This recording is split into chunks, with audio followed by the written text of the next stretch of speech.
দুটো বিবৃতি নিয়ে কথা বলতে চাই। মানে আমরা ইদানিং বিবৃতি শব্দটা এক ধরনের বাংলাদেশে খুব সিরিয়াসলি ডেরোগেটরি হয়ে গেছে। ইউরোপিয়ান ইউনিয়ন, আমেরিকা, জাতিসংঘ তারা বিভিন্ন সময় বাংলাদেশের বিভিন্ন পরিস্থিতি নিয়ে বিবৃতি দেয়।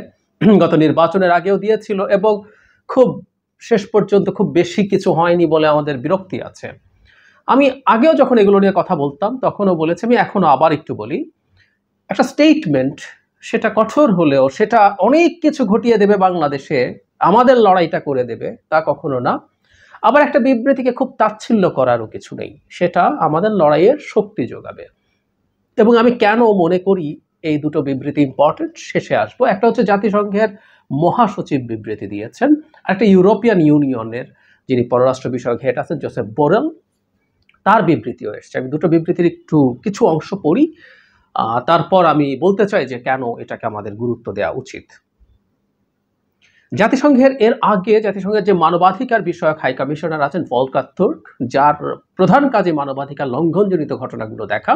কারণ এই গত কিছুদিন এক কোটা সংস্কার আন্দোলনে যা যা আগে হয়েছে বা এখনো হচ্ছে, এই যে আরবিট্রারি ডিটেনশন, আপনি ব্লক রেট করে করে তুলে নিয়ে যান, মূলত মানবাধিকার বিষয়ক ঘটনা ঘটেছে। তাই ভলকার তুর্ক আগে স্টেটমেন্ট দিয়েছেন। এবার যিনি জাতিসংঘের মহাসচিব আসছেন তার বিবৃতি এসছে। বিবৃতিতে বলা হয়েছে, বাংলাদেশের পরিস্থিতি নিয়ে জাতিসংঘ মহাসচিব গভীরভাবে উদ্বিগ্ন। গতকাল সোমবার দেশটিতে নতুন করে শিক্ষার্থী বিক্ষোভ শুরুর বিষয়ে তিনি অবগত। তিনি সবাইকে শান্ত সংযত থাকার তার আহ্বান পুনর্ব্যক্ত করেছেন।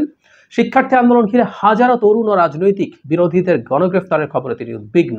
যথাযথ আইনি প্রক্রিয়া অনুসরণ, মত প্রকাশের স্বাধীনতা ও শান্তিপূর্ণ সমাবেশের অধিকারের প্রতি গুরুত্ব আরোপ করেছেন জাতিসংঘের মহাসচিব। আইন শৃঙ্খলা রক্ষাকারী বাহিনীর অতিরিক্ত বল প্রয়োগ ও মানবাধিকার লঙ্ঘনের বিশ্বাসযোগ্য প্রমাণের খবরেও তিনি উদ্বিগ্ন। এই জায়গাটাই, বাক্যটা খুব ইম্পর্টেন্ট। আইন শৃঙ্খলা রক্ষাকারী বাহিনীর অতিরিক্ত বল প্রয়োগ এবং মানবাধিকার লঙ্ঘনের বিশ্বাসযোগ্য প্রমাণের খবরেও তিনি উদ্বিগ্ন। সো বাংলাদেশে যা ঘটেছে তার বিশ্বাসযোগ্য প্রমাণ আছে। জাতিসংঘের সব ঘটনা অবিলম্বে স্বচ্ছ নিরপেক্ষভাবে তদন্ত সহ দায়ী ব্যক্তিদের জবাবদিহির আওতায় আনতে তিনি আহ্বান পুনর্ব্যক্ত করেন।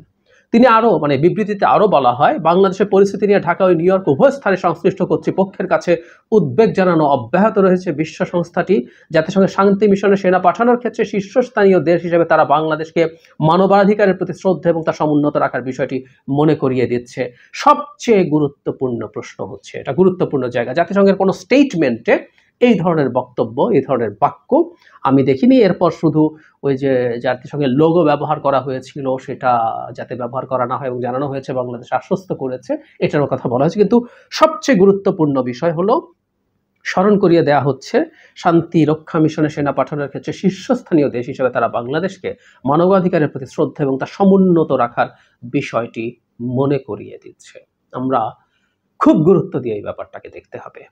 এবার ইউরোপিয়ান ইউনিয়নের পররাষ্ট্র বিভাগের ওয়েবসাইটে যে স্টেটমেন্ট আছে, জোসেফ বোরেল বলেন, আমি বাংলাদেশের প্রতিনিধি ও সাবেক পররাষ্ট্রমন্ত্রী একে আব্দুল মোমেনের কাছে সেখানে সাম্প্রতিক দিনগুলো ওনার একটা জায়গায় ওনাদের দেখা হয়েছিল কনফারেন্সে, সেখানে উনি বলছেন, কর্তৃপক্ষের দেখা মাত্র গুলির নির্দেশ ও আইন বহির্ভূত হত্যাকাণ্ড সংগঠন নিয়ে গভীর উদ্বেগ জানিয়েছে। তার মানে দেখা মাত্র গুলির নির্দেশ যেমন সমস্যা আছে, হত্যাকাণ্ডগুলো আইন বহির্ভূত হয়েছে, which is very important। আমরা এই কথাটাই বলার চেষ্টা করছি বাংলাদেশে বসে। পুলিশ বাহিনী বিশেষ করে এর সাথে বিজিবি যুক্ত হয়ে যেভাবে বিভৎস হত্যাকাণ্ড ঘটিয়েছিল সব বেআইনি। পুলিশ বা আইন শৃঙ্খলা রক্ষাকারী বাহিনী কখনো কখনো আইনিভাবে মানুষের প্রাণ সংহার করতে পারে, কিন্তু এবারকার ঘটনাগুলো সব বেআইনি ছিল। ইউরোপিয়ান ইউনিয়ন খুব স্ট্রংলি সেটা বলছে। উনি আরো বলেন, এছাড়া আইন শৃঙ্খলা রক্ষাকারী বাহিনীর দ্বারা সংঘটিত হত্যাকাণ্ড, সহিংসতা, নির্যাতন, গণগ্রেপ্তার ও সম্পদের যে ক্ষয়ক্ষতি হয়েছে তা নিয়ে আমি গভীরভাবে উদ্বিগ্ন। অবশ্যই এসব কর্মকাণ্ডের পুঙ্খানুপুঙ্খ তদন্ত ও দায়ী ব্যক্তিদের বিচারের আওতায় আনা। খেয়াল করি, সম্পদের যে ক্ষয়ক্ষতি হয়েছে কথাটা যোগ করা হয়েছে শেষে, ওই তদন্ত চেয়েছেন, কিন্তু এর আগের গুলো স্পষ্টভাবে বলছেন আইন শৃঙ্খলা রক্ষাকারী বাহিনীর দ্বারা সংগঠিত হত্যাকাণ্ড, সহিংসতা, নির্যাতন, গণগ্রেপ্তার, পুঙ্খানুপুঙ্খ তদন্ত যাচ্ছে, এগুলো সবই চারটা জিনিস, সবগুলো সরকার করেছে। বাংলাদেশে বিক্ষোভকারী, সাংবাদিক, বিক্ষোভকারী, সাংবাদিক, ছোট শিশু সহ অন্য ব্যক্তিদের উপর আইনশৃঙ্খলা রক্ষাকারী বাহিনীর অতিরিক্ত বল প্রয়োগ ও প্রাণঘাতী অস্ত্র ব্যবহারের বহু ঘটনা ঘটেছে, সেগুলোর পূর্ণ জবাবদিহি নিশ্চিত করতে হবে বলে উল্লেখ করেছেন জোসেফ বোরেল। অত্যন্ত টাফ বক্তব্য, কিন্তু আমরা খেয়াল করছি হয়তো। তিনি আরো বলেন, বাংলাদেশে হাজারো মানুষকে গ্রেফতার করা হয়েছে, তারা যেন আইনি সুবিধা পান তাও নিশ্চিত করতে হবে। বোরেল বলেন, এই সংকটের পরিপ্রেক্ষিতে বাংলাদেশ কর্তৃপক্ষ কি পদক্ষেপ গ্রহণ করে সেগুলোর উপর তারা গভীরভাবে নজর রাখবেন। ইউরোপিয়ান ইউনিয়ন বাংলাদেশের সম্পর্কের মূলনীতিগুলো বিবেচনায় রেখে তারা আশা করছেন বাংলাদেশ সব ধরনের মানবাধিকারের প্রতি পূর্ণ সম্মান জানানো হবে। তাহলে আমরা দুটো স্টেটমেন্ট যদি দেখি, মোটা দাগে আমরা যখন দেখলাম তখন ইউরোপিয়ান ইউনিয়নের বক্তব্য খুবই স্ট্রং। মানে আমরা বাংলাদেশের সরকারের বিরুদ্ধে যা যা অভিযোগ করছি ঠিক সেই অভিযোগগুলোই তারা তুলে ধরেছেন। আমি জানি সরকার এখন বলতেই পারে ইউরোপিয়ান ইউনিয়নকে বিরোধীরা টাকা পয়সা খাইয়ে লবিস্ট নিয়োগ করে ইত্যাদি ইত্যাদি করেছে, কিন্তু না, এগুলো খুব সাদা চোখে দেখা যায়। এবার এই বিভৎসতা, বর্বরতা যে স্কেলে হয়েছে এবং যে পরিমাণ প্রমাণ আমাদের হাতে আছে, এর জন্য খুব বেশি কিছু আর প্রয়োজন নেই। আমরা এর মধ্যে দেখেছি সরকার বহু রকম প্রোপাগান্ডা চালানোর চেষ্টা করেছে, বাংলাদেশে নিযুক্ত অ্যাম্বাসেডর এবং হাই কমিশনারদেরকে ব্রিফিং করেছে, পরে তারা তাদের রাষ্ট্রীয় সম্পদ ক্ষয়, মানে সেই ভাঙচুরের জায়গা দেখাতে নিয়ে গেছে।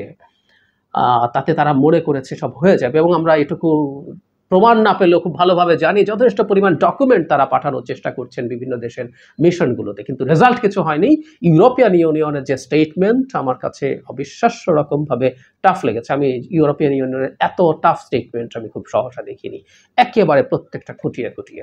এবং এটাকে যদি আমরা যুক্ত করে জাতিসংঘের বক্তব্য, মহাসচিবের যে বক্তব্য আছে, ইট ওয়াজ নট দ্যাট টাফ, কিন্তু সেই বাক্যটা খুব ইম্পর্টেন্ট। বাংলাদেশকে স্মরণ করিয়ে দেওয়া হচ্ছে যে তার দেশের মানবাধিকারের অবস্থা কি সেটা দেখতে হবে, কারণ বাংলাদেশ গিয়ে অন্য দেশের শান্তি রক্ষা করে, সেখানে মানবাধিকার রক্ষায় সাহায্য করে বাংলাদেশের বাহিনীগুলো।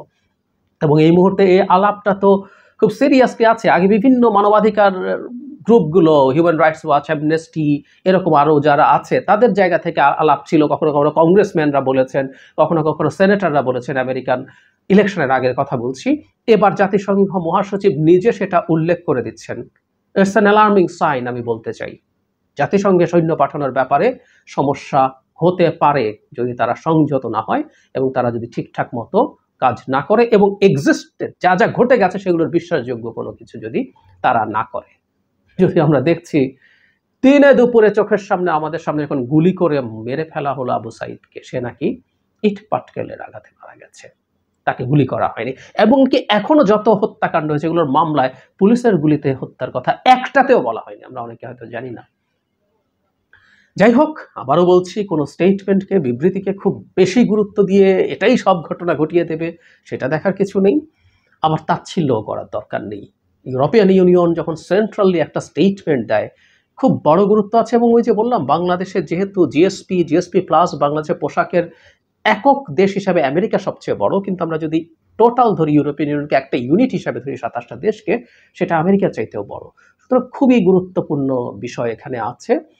আর একটা জিনিস আমাদের মনে রাখা দরকার, সেটা হচ্ছে যে সরকারের জিনিস যা যা করছে এগুলো খুব আননোটিস চলে যাচ্ছে। সরকার যা যা করছে সেগুলো সরকার ম্যানেজ করে ফেলেছে। এক ভারতের কৃতদাস হওয়ার কারণে ভারত তার ভৃত্য, প্রভু ভারত তার ভৃত্য আওয়ামী লীগ সরকারের জন্য সারা দুনিয়ার সবাইকে ম্যানেজ করে বসে আছে। এই যে এক ধরনের প্রোপাগান্ডা সামনে আনানোর চেষ্টা আছে, চেষ্টা হবে আর কয়েকদিন পরে, একটু এই অ্যাকিউট পরিস্থিতিটা কেটে যাওয়ার পরই, যেটা আমরা ধারণা করতে পারি। এই বিবৃতিগুলো, অন্তত এই দুটো বিবৃতি অত্যন্ত পাওয়ারফুল, অত্যন্ত স্ট্রং। এই দুটো বিবৃতি তাদের সেই ন্যারেটিভের বিরুদ্ধে খুব শক্তভাবে দাঁড়াবে বলে আমরা বিশ্বাস করি। সো আমরা এই ধরনের বিবৃতিকে ওয়েলকাম জানাই, আরও যত আসবে তত ওয়েলকাম জানাই, কিন্তু করতে হবে তবে না। আমাদের শিক্ষার্থীরা, আমাদের তরুণরা দেখিয়ে দিয়েছে ওরা কারো দিকে তাকিয়ে তাকিয়ে থাকে না, লড়াই করে, এবং ওই লড়াইয়ের পাশে বরং এখন এসে দাঁড়াতে চায়। এটাই হয়, লড়াইটা ঠিক মতো হোক, লোকজন অন্যরা সবাই এসে দাঁড়াবে, তাদের স্বার্থে দাঁড়াবে, এবং সেই দাঁড়ানো আমাদের সাম পার্সেন্টেজে যদি সাহায্য করে আমরা সেটা নেব, এবং আমরা চাই সেটা অব্যাহত থাকুক।